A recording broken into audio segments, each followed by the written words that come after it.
Are you at your point where you think you've hit your bottom, or maybe that there's just no way you're ever going to feel like things can change? I was like that. I really was. And I want you to know, my name is Bromo, by the way. I want you to know that there is a way out. Please join us for my podcasts. Hey guys, time to get in on the action for the biggest moments in basketball with Prize Picks, America's #1 fantasy sports app. Just select 2 or more players, pick more or less on their projections, place your entry, and win up to 100 times your money. Right now, Prize Picks will match your first deposit of up to $100. Just download the Prize Picks app and use the code GET100. That's code GET100 on Prize Picks for a first deposit match of up to $100. Prize Picks. Pick more. Pick less. It's that easy. Hey, it's Bromo here. There is a way out. This is my second one of the day. It is still the 26th of January. We've got a little sunshine out here in Bismarck. I am trying to get my story done, and I'm getting there. And I'm also trying not to apologize for taking so long. I am an alcoholic. My sobriety date is 2/17/09. I'm not a doctor. I don't have any anything certified that says that I'm an expert in this. I just have life experience. And the reason why I sometimes take a long time is because there's certain things that I'm trying to remember and that I was able to tell probably more of an accurate job in my first time go around. I had 30 podcasts before, like I said, about 5 years ago with the same title, but it was a different company, so I could not bring those podcasts back. So here I am. You've heard me say that before. I left you last episode as saying that I went from Freedom Riders, a recovery home in Campo, to a place called Pathfinders, which was in Golden Hills in San Diego, kind of downtownish. Definitely a lot more going on at Pathfinders. I believe we had a little bit more guys living there than we had at Freedom Ranch. Freedom Ranch had about 40 guys. Pathfinders maybe more like 50. Again, these were sober homes, sober living recovery homes, not sober homes, recovery homes that were programs that have been around the city and still are helping many men, saving their lives for years and years and years. I don't even have any accurate dates when Freedom Riders started. They still are around. Freedom Riders. How about Freedom Ranch? Good grief. Freedom Riders is a motorcycle club out here, by the way. Freedom Ranch. If I have had said Freedom Riders before, I apologize. Freedom Ranch is the place. Pathfinders is also the place that's been around 4 years as well, saving lives, like I said. I left you the last episode where I was given some, at Pathfinders, we had many times where we had times to ourselves, and we were allowed, of course, to leave the home. And some people actually had a car so they would be able to travel wherever, and some people took the bus, and we were given that luxury to wander off, if you will. But you better, you got to be back at certain times, of course, for meetings or for dinner or whatever. That was a Saturday coming up where I told you about the Sky Show, which was a fireworks show synchronized to classic rock from our old radio station. It was the biggest event of the year, and since I'm now in Pathfinder's recovery home, this was a rough day for me. Because, again, I woke up in this strange environment where I kept thinking to myself, I know I'm going to get better. There's got to be some way I can get back to my old lifestyle, which was in Mission Beach, which was drinking and living and having a good time and, no worries. But obviously, alcohol was going to kill me if I kept up at that rate, which is what left me at Pathfinders with no job. Remember, I had been laid off with like 2,000 other people back in 2008. But I had that letter to clear me to come back to work, and it probably saved me from coming back to work and having so many people disappointed in me for having relapsed so many times within a year process. So I go to this park, and I had kept telling myself on my way to the park, with my Walkman, I can go under a tree with shade and listen to all the fun, all the action that this Sky Show had, where they had a live show at the stadium. My old show that I was on would be broadcasting from there, all the fun and stuff. And I could go under this tree. Nobody would see me. And I could, drink just a couple of vodka martinis in those club cans. Maybe take a nap, maybe hang out there a little longer, then come back and have dinner. And nobody would even know. And that clearly was something that went through my mind for about a day and a half. And then that Saturday rolled around, and did I do it? Thankfully, I did not. Something told me, dude, you don't have any more chances. And do you really think you can drink like you keep thinking that you hear about all the time? Do you really think you can drink like a gentleman? The answer to that is probably not. Why test it when you have nowhere else to go if you fail? So thankfully, I did not. But that was the closest test that I had in my first year of sobriety. It's in this time, by the way, that my mom is getting sicker and sicker and sicker. She had a really rare bug in her, which affected her like dementia. And she was losing her mind, and she was losing her functions. The times that she came out to see me when I was at Scripps McDonald Center, she could barely walk. I, of course, in my own pity party, wasn't there for her towards her last year. I wasn't there for her at all. I didn't take the time to go over and hold her hand and talk to her. I could have, and I should have.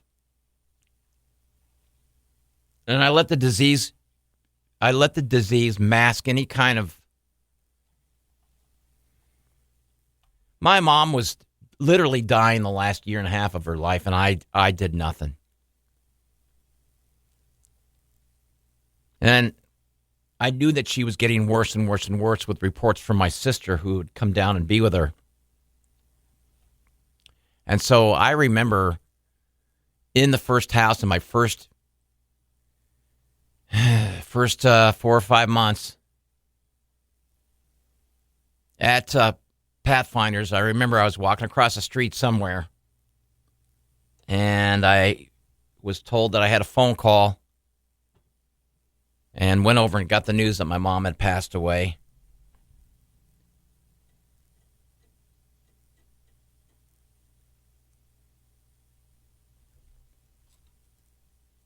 And I went over and I hugged the assistant manager who came over, who actually had known about the news.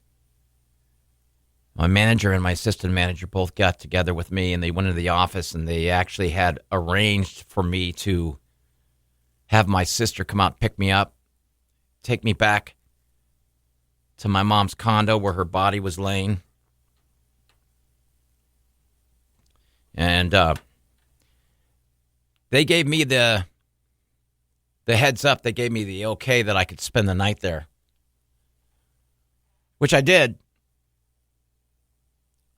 I don't remember if I knew of the dangers of doing that. I clearly wanted to be there and be around the people that were coming over to tell us of their sorrows and how sorry they were. And people, of course, were bringing things over like alcohol.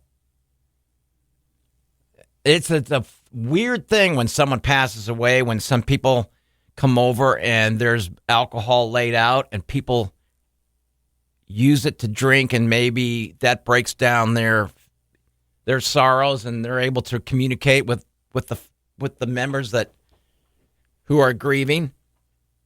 I don't know. But there was plenty of alcohol around, and I remember looking at it. I wasn't tempted. I probably, if I really, really, really wanted to, could have taken a sneak of a glass, gone into a bathroom somewhere, but I was too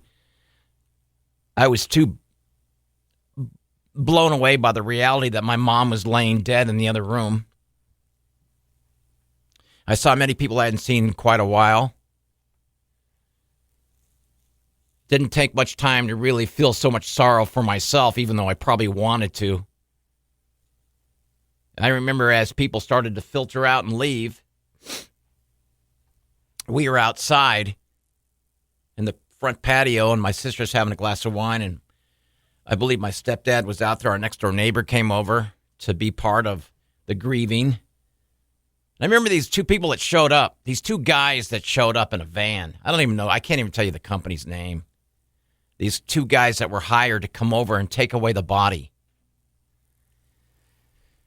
One of my words that I use around my engineer here at work is I got from my dad, which says it perfectly, is clod, C-L-O-D. These guys were two clods who were working for this company that came and took bodies away.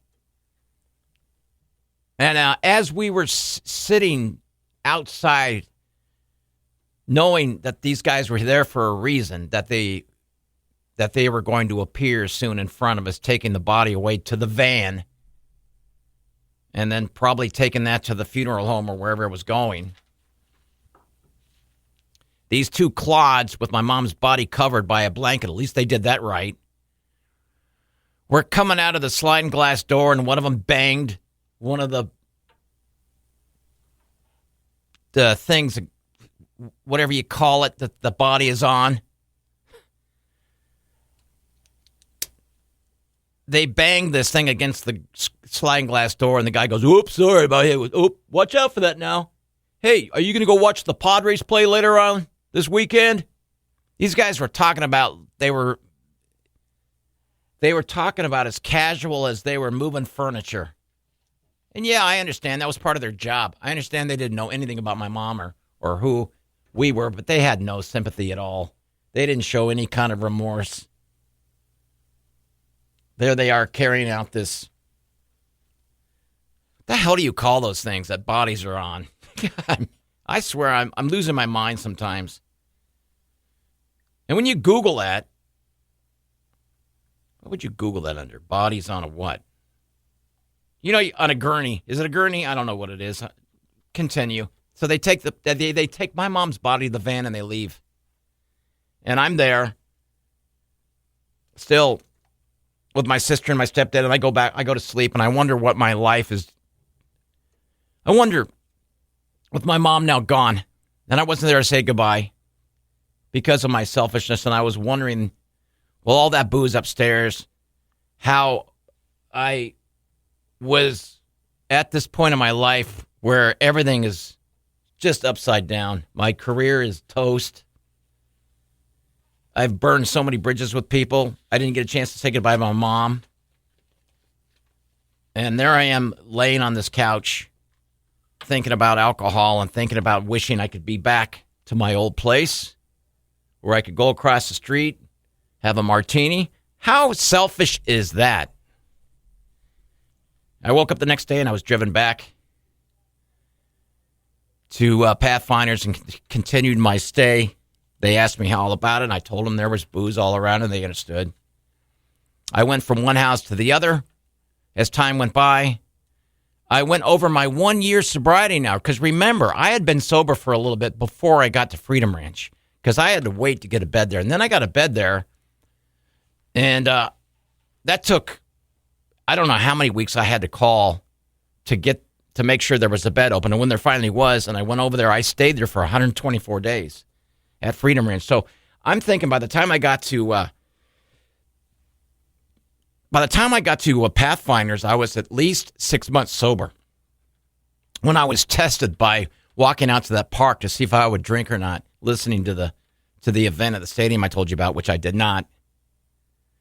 In our stay at Pathfinders now, we had a porch in the first house. The porch overlooked a bar literally, I would say 500 yards away from us, down the street to the left. There was a bar there. As a matter of fact, many times late at night, we would hear police cars pull people over. And this crazy bar now, we had heard the stories. This bar, they weren't dumb. They knew exactly that they were very close to where we were, a recovery home. This bar, I don't even know if they still do it. I don't even know if they're still there. This bar offered anybody who brought in a token, like a 1 year token, a 28-hour token, 2 days token, whatever.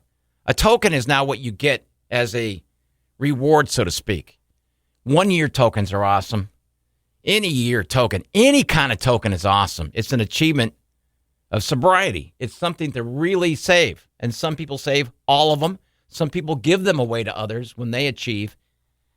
So this bar offered up anybody a pitcher of beer for free if you laid down a token on the bar and gave it to them. It's not funny, but can you imagine that? You imagine somebody quivering, shaking, going, you know what, it's really tempting. Sure it is. Now, the owner of the bar, they're not stupid. Anyway, this is the kind of scene that we would see. The bar's way down there, and we would look at that and go, God, those were the days when we could go into a bar and drink like normal people. We call them normies. That's people who don't have a problem. That's somebody that probably still has a six-pack in their refrigerator that they haven't even touched. You know those kind of people that open up a drink and don't even finish it? Normie. That's a normie. So somewhere along the line now, I was at the second house. I got moved to the second house, the Pathfinders. Remember now, you stay for 3 months in one house. You advance to the second house, just around the corner. You stay there for 3 months. And then your final 3 months of your stay at Pathfinders, you go to the third house, which is right next door to the first house. Make sense? I'll never forget, it was a Saturday. And the second house had this really cool George Foreman grill. It was awesome. And not far from the first house, second house, third house, because they're all so close together, it was a little market that we would take our money, however we got it, whether we got a check from being a disability check that we would get, I think it was twice a month, whatever. We would get our check, we would cash it there, we would buy some meat or whatever we wanted to, and we could cook our own dinner at the second house, at their grill, George Foreman Grill. So I remember walking across the street thinking about what I was going to do. And at this time, there was some girl I was pining over that all I thought about was her and how come I couldn't see her. And that's all I talked about to almost everybody all the time. If you know me, you know me. You know that I carry my heart on my sleeve. And that, of course, I was Mr. Dramatic. And my manager calls me over just because I think he wanted to see how I was doing. I walked into his office. And it had to be like 45 minutes we're talking. And I'm telling him about this girl thing, and he's telling me advice on this girl, and he's saying I should do this, and it's not looking good. And, of course, my history with women is never looking good, but I am pretty much myself, and I'm telling him all this, and all of a sudden he goes, well, congratulations. Literally, this is after about 45 minutes. And I go, what are you talking about, congratulations? He says, well, it occurs to me that the obsession has been lifted. And I go, well, wait a minute. What do you mean by that? He goes, I think it occurs to me, which is the same thing. I believe the obsession has been lifted on you. You see, you haven't talked about drinking or alcohol or even thinking about drinking for this whole 45 minutes. And I stopped. I remember this crystal clear, and I stopped, and I went, man, you're right. His name was Keith. You'll hear from him. I go, Keith, you're right. He goes, isn't that awesome? I said, you're right. Now are you going to give me advice on this girl? But I walked away back to that second house feeling lifted. I had some confidence now. I felt to myself, maybe there is a reason why I'm here. Maybe there's a reason why. Now I know there's a reason why. It's because I am an alcoholic. I said to myself, I'm an alcoholic. And that really was, for the first time when I thought that, it was okay to think that. This is who I am now. This is who I am. And I'm among other alcoholics fighting the same urge every single day. We come across people on Sundays for the men's meeting. We come across people who have lived in these houses. And they come and they tell us what it's like for them to be sober still and how successful they are and what life that they're doing and how they remember, clear as a bell, like 6 years ago, sitting in the same seats that we were sitting in while we're listening to them. In these men's meetings, that's what it was all about. Sundays, most of the alumni would come and they would want to hear from one of us. In fact, one of the leaders of the meetings would call one of us from Pathfinders. Now, the rule is, and I'm hoping it's still the same, if you're called on to speak, you better get up. And if you get up and speak, all you need to say is, hey, look, I'm grateful for being here. I just want to listen today. I truly am grateful for being here. And that shows respect. And you've also gone through the motions of getting up and sharing. And we would have some of the guys, and of course, some of us couldn't stand. I mean, I'm not going to lie and say everybody loved each other. There were some of those people that talked on and on and on and on and on. And then when they shared the same thing on and on and on. And at meetings now, I have to admit, I never liked any of them. And I never paid attention to any of them. And people asked me as I got close to a year sober, do you have a sponsor yet? I didn't even think about it. I knew that was going to happen. And they were asking me if I had done my steps yet. And I had not. You know why? A, I didn't want to. B, I didn't think I needed to. And C, I still thought and imagined and was almost pretty sure that I was being followed by a camera somewhere and I was being glorified. And one day, like maybe a blonde would show up with a boatload of money and cigars and say, hey, you're a hero, Bromo. You really are. That took a long time. And I'll tell you how that changed.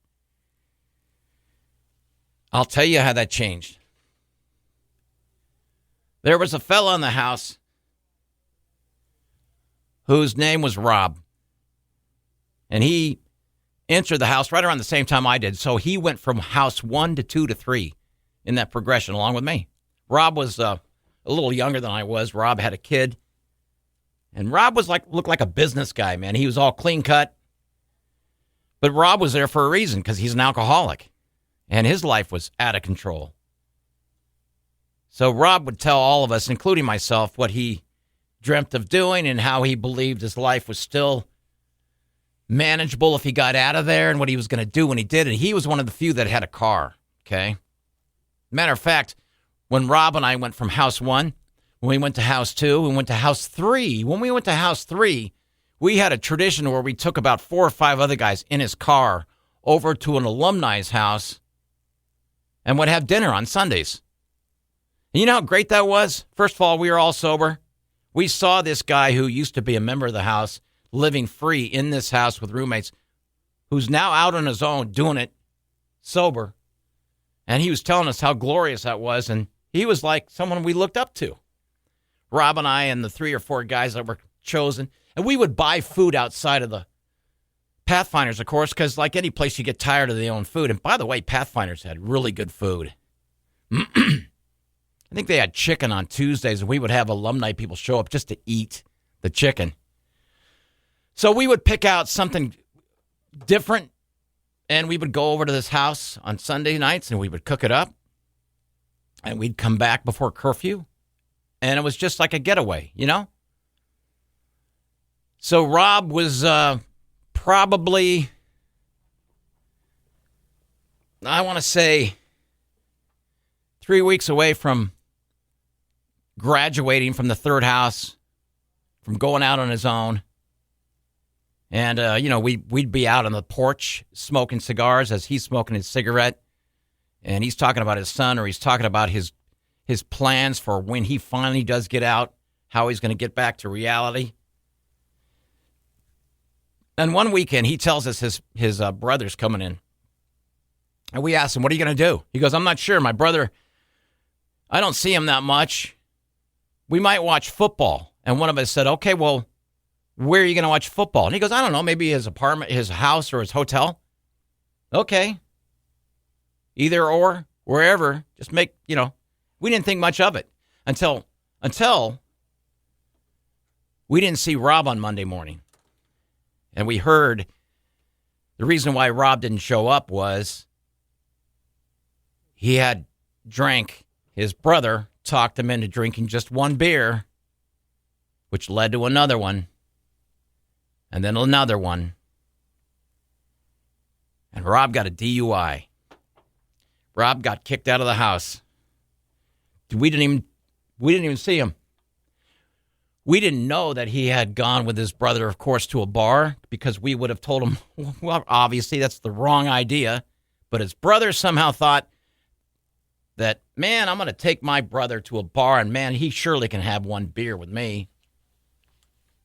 And you all know this. You've all had those people who have said to you, surely you can have just one beer, right? Well, as you know, you can't. Alcoholics cannot.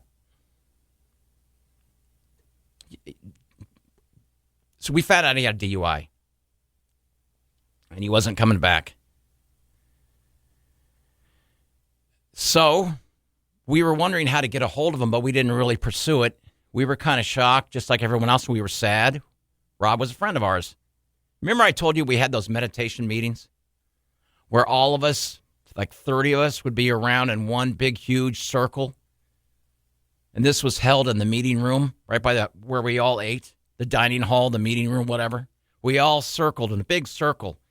And for like a half hour, 45 minutes, I'm not sure of the time frame, in the morning, we would pass around inspirational books, or we would go from one guy to another, and we would say, hey, how you feeling? Not good. How you feeling? I'm all right. Some of the guys would get all pompous with the books and would love to quote stuff out of it. That was their time, you know? We're sharing each other.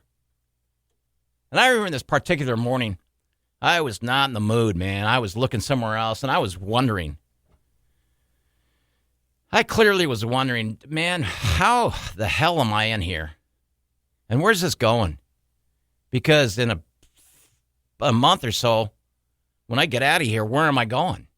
What am I going to do with myself? And I hate this place. And I hate this whole sobriety scene. And I hate these meetings. So I'm looking down on the ground. And I remember Keith came in.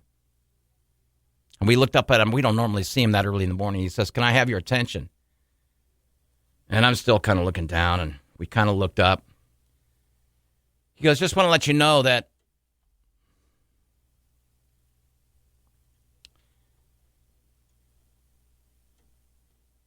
he said, I just want to let you know that Rob was found in a hotel room. He hung himself in a closet. And I thought to myself, there's no way. My immediate thought was the insanity that goes on in your head the second before you hang yourself. And he had a son. And remember what it says in the book, the insanity of the disease? And for the first time, all the fog and the glory of me thinking I'm something special and I'm this ex-radio guy and I should still be a radio star and everybody should love me and everybody should treat me with kid gloves and this and that. And where's the offers to go back to work? And I was trying to get back on the radio. All of a sudden, things became so clear that, look, I'm an alcoholic and I'm there for a reason. If I don't get busy, and I mean if I don't get busy, find a sponsor who will lead me through the steps. If I don't do that and I get out of this house, would I turn up like Rob? Would I turn up dead in a closet?